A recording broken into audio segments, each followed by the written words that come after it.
মৰমৰ ছাত্ৰ-ছাত্ৰীসকল, আজি আমি আলোচনা কৰিম অষ্টম শ্ৰেণীৰ অসমীয়া পাৰ্ট 2 যুগমীয়া শৰাইঘাট। ছাত্ৰ-ছাত্ৰীসকল, এই পাঠটিৰ অনুশীলনীত থকা সকলোবিলাক কোৱেশ্চন ইয়াত পাই যাবা। প্ৰথমতে তোমালোকে কি কৰিবা, পাঠটো স্পষ্ট আৰু শুদ্ধকৈ উচ্চাৰণ কৰা। তোমালোকে এই পাঠটো 2-3 বাৰমান পঢ়িবা। পঢ়িলে কি হ'ব, তোমালোকৰ যিটো তোমালোকৰ ৰিডিং এক্সপিৰিয়েঞ্চ সেইটো তোমালোকৰ বহুতখিনি ধুনীয়া হ'ব। কাৰণ আজিকালি স্কুলত গ'লে তোমালোকে ষ্টুডেণ্টবিলাক ভালকৈ ৰিডিঙে নোৱাৰা। 80% ষ্টুডেণ্ট ৰিডিং নোৱাৰে আৰু তাৰে ভিতৰত 2-এজনমান ৰিডিং পাৰে, কিন্তু তথাপিও তেওঁলোকৰ ৰিডিংবিলাক ভাল নহয়। কিমান মানে স্পেলিং মিষ্টেক হয় আৰু তোমালোকে কি কৰা, ভালকৈ উচ্চাৰণ কৰিব নোৱাৰে। সেইকাৰণে তোমালোকে ৰিডিংটো ভালকৈ পঢ়ি ল'বা, কাৰণ ৰিডিংটো খুবেই ইম্পৰ্টেণ্ট। এতিয়া আমি আলোচনা কৰিম এই পাঠটোৰ কুৱেশ্যনখিনি। যেনেকৈ ক নম্বৰত কি দিয়া আছে, অতীতৰ শৰাইঘাটৰ সমস্যাবোৰ কি আছিল? উত্তৰত চোৱা, অতীতৰ শৰাইঘাটৰ সমস্যাবোৰ আছিল সামৰিক, আৰু বৰ্তমানৰ শৰাইঘাটৰ সমস্যাবোৰ কি আছে? বৰ্তমানৰ শৰাইঘাটৰ সমস্যাবোৰ আছিল সামাজিক, অৰ্থনৈতিক আৰু ঐতিহাসিক। তাৰপিছত আহা তোমালোকে গ নম্বৰত, ৰামসিংহ কোন আছিল? উত্তৰত দিয়া আছে কি, ৰামসিংহ ৰাজপুতৰ ৰজা আছিল। তেওঁক ঔৰংগজেব বদশ্বাহে অসম আক্ৰমণ কৰিবলৈ পঠিয়াইছিল। ঘ নম্বৰত কি দিয়া আছে চোৱা তোমালোকে, তেওঁ কিয় অসমলৈ আহিছিল? উত্তৰত চোৱা, তেওঁ অসমখন আক্ৰমণ কৰি মোগলৰ দখললৈ আনিবৰ বাবে অসমলৈ আহিছিল। ঙ নম্বৰটো আছে, শৰাইঘাটৰ ৰণ কাৰ কাৰ মাজত হৈছিল? এইটো আমাৰ খুবেই ইম্পৰ্টেণ্ট কুৱেশ্যন। শৰাইঘাটৰ ৰণ মোগল আৰু আহোমৰ মাজত হৈছিল। ছ নম্বৰ কি দিয়া আছে, লাচিতৰ অধীনত কিমান সৈন্য আছিল? উত্তৰত চোৱা কি দিছে, লাচিতৰ অধীনত 1,00,000 সৈন্য আছিল। তাৰপিছত আহা 6 নম্বৰত, মোগলে নাৱেৰে সৈতে ধৰি ৰখা শৰাইঘাটীয়া সেনাপতিজনৰ নাম কি? মোগলে নাৱেৰে সৈতে ধৰি ৰখা শৰাইঘাটীয় সেনাপতিজনৰ নাম আছিল কোৱামৃদ্ধা হাজৰিকা।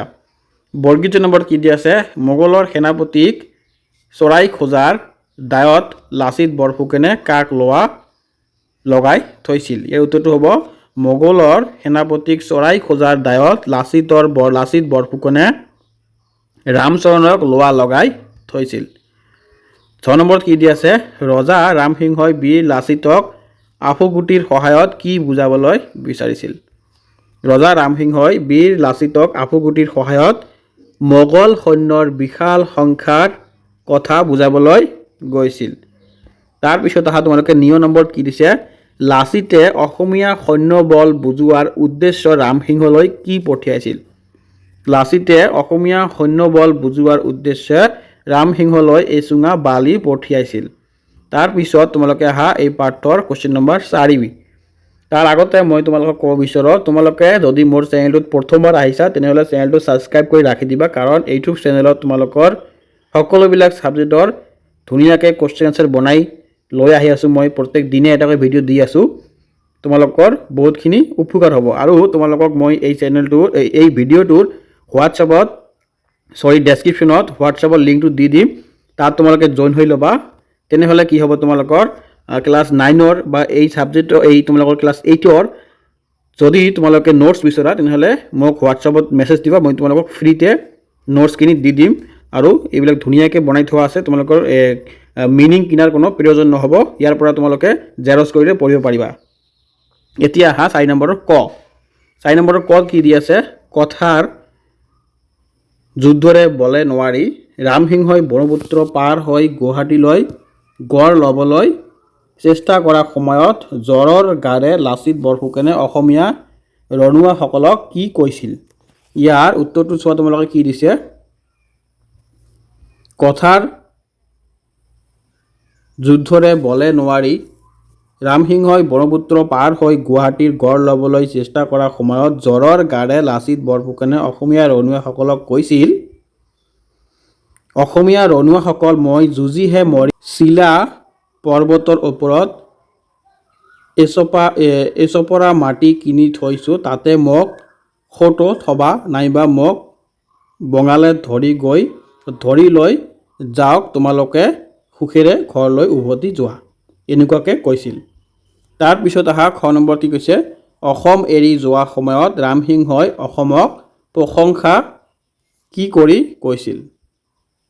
ইয়াৰ উত্তৰটো চোৱা কি দিছে, অসম এৰি যোৱা সময়ত ৰামসিংহই অসমক প্ৰশংসা কৰি কৈছিল, ধন্য ৰজা, ধন্য মন্ত্ৰী, ধন্য সেনাপতি, ধন্য সেনা, অকল এজন মানুহে সকলো সৈন্য চলাই ই কি আচৰিত মই হেনো ৰামসিংহ নিজে যুদ্ধৰ সেনাপতি হৈও একোতে সুবিধা নাপাওঁ। তাৰপিছত গ নম্বৰত কি দিছে কোনোবাই যুদ্ধৰ কামত মন এৰি ইফাল সিফাল কৰে বুলি বীৰ লাচিত বৰফুকনে কামাখ্যা গোসানীলৈ সেৱা কৰি কি ঘোষণা কৰিছিল? ইয়াৰ উত্তৰত কি দিছে কোনোবাই যুদ্ধৰ কামত মন এৰি ইফাল সিফাল কৰে বুলি বীৰ লাচিত বৰফুকনে কামাখ্যা গোসানীলৈ সেৱা কৰি ঘোষণা কৰিছিল যুদ্ধৰ কামত পাছ হুহুকিলে মই এই হেংদাঙেৰে তাক দুডোখৰ কৰি কাটিম পাছতহে স্বৰ্গদেউক জনাম। হেংদাং মানে তৰোৱাল, তোমালোকে এইটো জানি লোৱা হেংদাং মানে কি তৰোৱাল। খ নম্বৰত কি দি আছে বৰ আই কুঁৱৰীয়ে কাপোৰৰ আঁৰৰ পৰা স্বৰ্গদেউক কি উপদেশ দিছিল? ইয়াৰ তোমালোকে চোৱা উত্তৰ কি দিছে বৰ আই কুঁৱৰীয়ে কাপোৰৰ আঁৰৰ পৰা স্বৰ্গদেউক কৈছিল বৰফুকনৰ কথা মানি চলিলেহে যুদ্ধত জয়লাভ হ'ব, ফুকনৰ কথা নামানিলে আমাৰ পৰাজয় হোৱাটো নিশ্চিত। এতিয়া তোমালোকে কুৱেশ্যন নম্বৰ 5 বহলাই লিখা। ক নম্বৰ কি দিছে যুদ্ধত জয়ী হ'বলৈ যুদ্ধৰ আহিলাৰ বাহিৰে আৰু কিহৰ প্ৰয়োজন আছে লিখা। ইয়াত তোমালোকে উত্তৰত চোৱা যুদ্ধত জয় হ'বলৈ যুদ্ধৰ আহিলাৰ বাহিৰেও বেছি প্ৰয়োজন সৈনিকবৃন্দ আৰু সমগ্ৰ জাতিৰ স্বাৰ্থহীন মনোবৃত্তি কৰ্মনিষ্ঠতা আৰু যুদ্ধৰ জয়ৰ কাৰণে উত্ৰাবল অথচ নিশ্চিত অভিলাষা। খ নম্বৰ কি দি আছে সেনাপতি কোৱামৃদ্ধা হাজৰিকাই কি কৌশলেৰে মোগল সৈন্যৰ মাজৰ পৰা সাৰি আহিবলৈ সক্ষম হৈছিল বৰ্ণনা কৰা। ইয়াৰ উত্তৰত কি দিছে সেনাপতি কোৱামৃদ্ধা হাজৰিকাক মোগলে নাৱেৰে সৈতে ধৰি আনন্দত মতলীয়া হৈ তেওঁক নাচিবলৈ ক'লে। চাৰিওফালে মোগলৰ নাও, মাজত কোৱামৃদ্ধাৰ নাও। হাজৰিকাই ক'লে মই নাচিম, ঢোল মৃদং খাঞ্জৰি নাই, তোমালোকে হাত চাপৰি মাৰা। নাৱৰ বৈঠাৰ পৰা হাত এৰি মোগল সৈন্যই চাপৰি মাৰিবলৈ ধৰিলে। কোৱাই নিজৰ নাও বৈঠাক টিপ দিলে নাৱৰ মূৰ অসমীয়া নাৱৰ পোনে ঢপোৱালি। নাচনৰ চেও দেখি বঙালৰ সৈন্য মচগুল হ'ল। এই চেগতে কোৱাৰ নাওখন সাউদ কৰে আঁতৰি গ'ল। মোগলে বৈঠা মাৰি নাও ভিৰাই তেওঁক খেদিবলৈ যোজা কৰোঁতেই অসমীয়াৰ নাও নিজৰ ঠাই পালেগৈ। তাৰপিছত গ নম্বৰত শৰাইঘাটৰ ৰণত অসমৰ বিজয়ৰ মূলতে থকা কথাবোৰ লিখা। উত্তৰত চোৱা শৰাইঘাটৰ ৰণত অসমৰ বিজয়ৰ মূলতে আছিল সুচিন্তিত আঁচনি, বিচক্ষণ সংগঠন, শৃংখলামূলক আয়োজন, সুদৃঢ় নিয়মানুৱৰ্তিতা, বিপদৰ ধৈৰ্য, সংকট নিৰ্ভীকতা, আমূলে দুৰ্নীতি দমন, দেশৰ মংগল কাৰ্যৰ সম্পূৰ্ণ আত্মবিলোপ আৰু স্বাৰ্থত্যাগ আৰু আত্মকণ্ডালৰূপী বৃক্ষৰ গুৰিয়ে শিপায়ে ঠালে ঠেঙুলিয়ে উৎপাদন। তাৰপিছত তোমালোকে কুৱেশ্যন নম্বৰ 6 প্ৰসংগ সংগতি দৰ্শাই বুজাই লিখা। ইয়াত আমাৰ ক নম্বৰত কি দি আছে অগ্নি সৰ্প আৰু প্ৰলোভন এই তিনি একে ধৰণেৰে বিষাক্ত। ইয়াত উত্তৰত কি দিছে অগ্নি সৰ্প আৰু প্ৰলোভন এই তিনি একে ধৰণে বিষাক্ত। উক্ত বাক্যশাৰী আমাৰ পাঠ্যপুথি অংকুৰণ অষ্টম ভাগৰ অন্তৰ্গত সূৰ্য কুমাৰ ভূঞৰ দ্বাৰা ৰচিত যুগমীয়া শৰাইঘাট নামৰ পাঠটিৰ পৰা তুলি দিয়া হৈছে। তাৰপিছত চোৱা অগ্নি সৰ্প আৰু প্ৰলোভন এই তিনিটাৰ দ্বাৰাই যে সৰ্বনাশ সংঘটিত হ'ব পাৰে তাকে বুজাবলৈ বিচৰা হৈছে। মোগল সেনাপতি ৰামসিংহই আহোমৰ কটকী ৰামচৰণ আৰু নিমক লোভ লগাবলৈ ৰাজপুতনাৰ ফলৰ কাঠৰ চৰাই নাচ দেখুৱাইছিল। তাৰপিছত খ নম্বৰত বাৰীৰ ভিতৰৰ পুখুৰী সিঁচোতে 8টা 10টা মানুহক শিঙিয়ে বিন্ধিলে। ইয়াৰ উত্তৰত কি দিছে বাৰীৰ ভিতৰৰ পুখুৰী সিঁচোতে 8টা 10টা মানুহক শিঙিয়ে বিন্দিৰে উক্ত বাক্যশাৰী আমাৰ পাঠ্যপুথি অংকুৰৰ অষ্টম ভাগৰ অন্তৰ্গত সূৰ্য কুমাৰ ভূঞাৰ দ্বাৰা ৰচিত যুগমীয়া শৰাইঘাট নামৰ পাঠটিৰ পৰা তুলি দিয়া হৈছে। দেশ ৰক্ষাৰ বাবে কৰা যুদ্ধত যে কিছু লোকৰ প্ৰাণহানি হ'ব সেই সংক্ৰান্ততে উক্ত বাক্যশাৰী উল্লেখ কৰা হৈছে। আলাবৈৰ ৰণত একেদিনে 10,000 অসমীয়া সৈন্য নিহত হোৱাত লাচিত বৰফুকনে বৰ বেজাৰ পালে।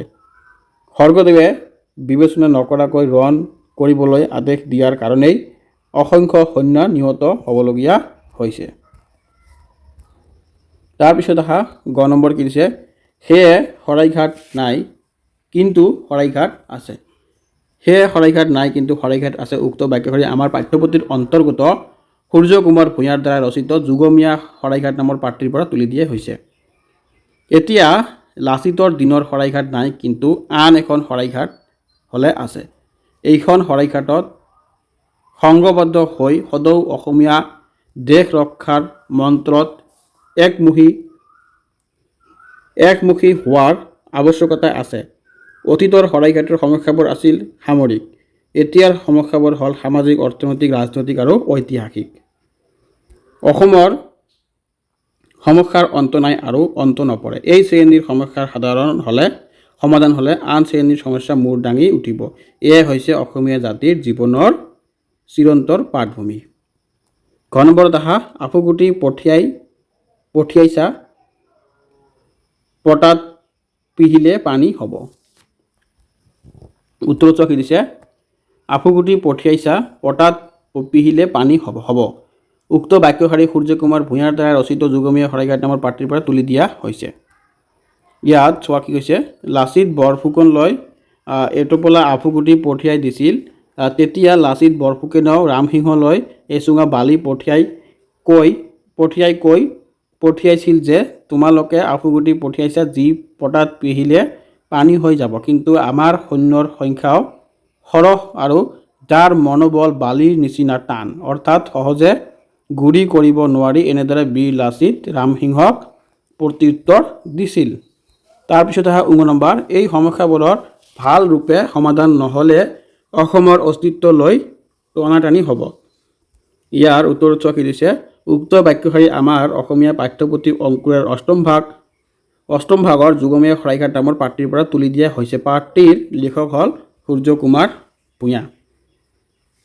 বছৰি বানপানীৰ দুৰ্যোগ, খৰাং বতৰৰ দুৰ্যোগ, মাৰি মৰক, ভূমিকম্প, ওচৰ চুবুৰীয়া জাতিবৃন্দৰ লগত লেনদেন, বিশ্বজগতৰ লগত যোগাযোগ আৰু চলাচল ব্যৱস্থা, মানুহৰ কুপ্ৰবৃত্তি দমন, আৱশ্যকতা, শিক্ষা বিষয়ক বিবিধ প্ৰশ্ন আৰু শাসন কাৰ্যৰ সুচাৰু সম্পাদন, এনেধৰণৰ সমস্যা চিৰকাল অসমৰ গাত লাম্বি আছে আৰু লাম্বি থাকিব। এই শ্ৰেণীৰ সমস্যাৰ সমাধান হ'লে আন শ্ৰেণীৰ সমস্যা মূৰ দাঙি উঠিব।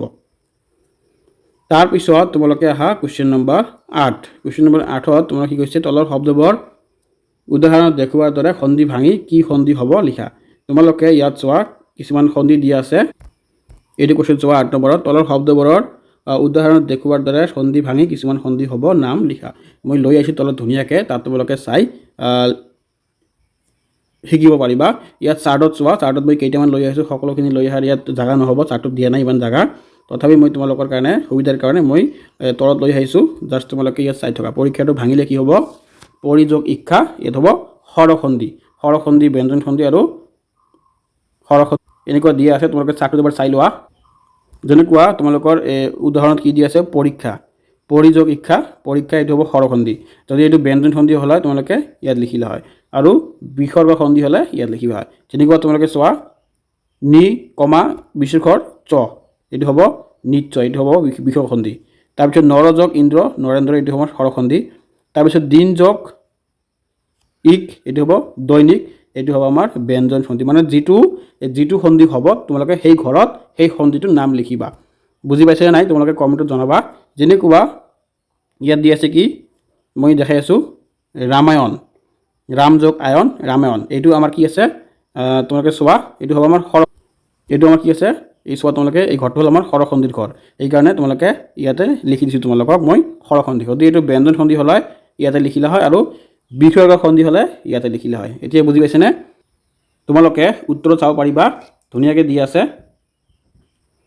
এইবিলাক চাই তোমালোকে কিতাপত লিখিবা। যেনেকুৱা পৰীক্ষা, পৰিযোগ ইচ্ছা, দৈনিক, দিনযোগ ব্যঞ্জনসন্ধিৰ দৈনিক, নৰেন্দ্ৰ, উল্লেখ, সংযম, মহাৰ্ঘ, উজ্জ্বল, এইবিলাক চাই তোমালোকে লিখিবা। মই গোটেইখিনি কৈ নাযাওঁ, ভিডিঅ'টো বহুত দীঘল হৈছে অলৰেডি আৰু দীঘল হৈ যাব। সেইকাৰণে তোমালোকে পাৰিলে এইবিলাক পঢ়ি ল'বা, কাৰণ এইবিলাক খুবেই ইম্পৰ্টেণ্ট হয়। তাৰপিছত আহা কুৱেশ্যন নম্বৰ 9, তলত দিয়া বিশেষ পদবোৰৰ বিশ্লেষণ ৰূপটো পাঠত আছে বিচাৰি উলিয়াই লিখা। ইয়াত তোমালোকে মই লিখি আনিছোঁ 9 নম্বৰ চোৱা, এনেকৈ তোমালোকে লিখি ল'বা। ধুনীয়াকৈ লিখি আনিছোঁ 9 নম্বৰৰ ক, তাৰপিছত খ ইয়াতে চাই লিখিব পাৰিবা। তাৰপিছত মই ইয়াতে লৈ আহিছোঁ, এইখিনি তোমালোকে চাই লিখিবা। যেনেকৈ যোগ, যোগীয়া, অসম, অসমীয়া, মতলা, মতলামী, যোগান, জগনীয়া, শৰাইঘাট, শৰাইঘটীয়া, ঐতিহাস, ঐতিহাসিক, তাৰপিছত কি আছে সমৰ, সামৰিক, অৰ্থনীতি, অৰ্থনৈতিক, ৰাজনীতি, ৰাজনৈতিক আৰু সমাজ, সামাজিক। তাৰপিছত তোমালোকে ক নম্বৰটো চাবা, গাঁও, গাঁৱলীয়া, নগৰ, নগৰীয়া, চহৰ, চহৰীয়া, পাহাৰ, পাহাৰীয়া, ঠিক এনেকৈ দিয়া আছে। এইখিনি তোমালোকে একেবাৰে ইজি বস্তু তোমালোকে পঢ়িবা। তাৰপিছত তোমালোকে আহা খ নম্বৰটো চোৱা, বিশেষণৰ পৰা বিশেষলৈ নিয়া। ইয়াত তোমালোকে বিশেষ পদ আছে, যেনেকুৱা সৰলতা, সৰল, নম্ৰতা, নম্ৰ, ভদ্ৰতা, ভদ্ৰ, এইবিলাক তোমালোকক বিশেষণ লৈ ল'ব লাগিব। দিয়া আছে, তোমালোকে জাষ্ট এনেকৈ চাই কিতাপত লিখি ল'বা। 10 নম্বৰত দি আছে কি, তলত উল্লেখ কৰা সমস্যাৰাজি যুগমীয়া শৰাইঘাটৰ পাঠৰ সহায়ত চমুকৈ লিখা। তাৰপিছত তোমালোকে 14 নম্বৰত কি দি আছে, শৰাইঘাটৰ দলঙৰ উত্তৰ পাৰ আৰু দক্ষিণ পাৰত থকা দুজন বীৰৰ প্ৰতিমূৰ্তি আছে, সেই বীৰ দুজন কোন কোন, তেওঁলোকৰ বীৰত্ব কাহিনী লিখা। উত্তৰত কি দিয়ে চোৱা তোমালোকে, শৰাইঘাট দলঙৰ উত্তৰ পাৰ আৰু দক্ষিণ পাৰত থকা বীৰৰ প্ৰতিমূৰ্তি দুটা হ'ল চিলাৰায় আৰু লাচিত বৰফুকন। উত্তৰত চোৱা চমুটোকা লিখাই দিছে, চিলাৰায় দিৱস কি তাৰিখে পালন কৰা হয়? চিলাৰায় দিৱস আমাৰ 1 ফেব্ৰুৱাৰীত পালন কৰা হয়। লাচিত দিৱস কেতিয়া হয়? 24 নৱেম্বৰত পালন কৰা হয়। চুকাফা দিৱস আমাৰ 2 ডিচেম্বৰ তাৰিখে পালন কৰা হয়। তাৰপিছত লিখা আমাৰ ৰচনা লিখিবলৈ কৈছে, আমাৰ প্ৰাকৃতিক দুৰ্যোগ।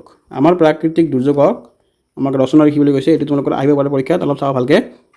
প্ৰথমতে আৰম্ভণি লিখিবা, প্ৰাকৃতিক দুৰ্যোগ নিজে নিজে হয়, প্ৰাকৃতিক দুৰ্যোগৰ ফলত আমাৰ বহুত অসুবিধা হয়, প্ৰাকৃতিক দুৰ্যোগ বহুত আছে, যেনে ভূমিস্খলন, বানপানী, ভূমিকম্প, গৰাখহনীয়া আদি। তাৰপিছত তোমালোকে অলপ ভূমিস্খলনৰ বিষয়ে লিখিবা, যেনেকৈ ইয়াত দিয়া আছে। তাৰপিছত তোমালোকে অলপ লিখিবা বানপানীৰ বিষয়, আৰু অলপ লিখিবা ভূমিকম্পৰ বিষয়। তাৰপিছত লিখিবা তোমালোকে গৰাখহনীয়া, আৰু শেষত তোমালোকে কি দিবা, সামৰণিটো দি দিবা। এইটো দিলে তোমালোকে ফুল নম্বৰ পাই যাবা। অসমৰ এই প্ৰাকৃতিক দুৰ্যোগসমূহৰ পৰা কিছু সতৰ্ক হ'লে ৰক্ষা পাব পাৰি, যদিও কিছুমান দুৰ্যোগে এতিয়াও দুৰ্ভোগ ভগাই আছে।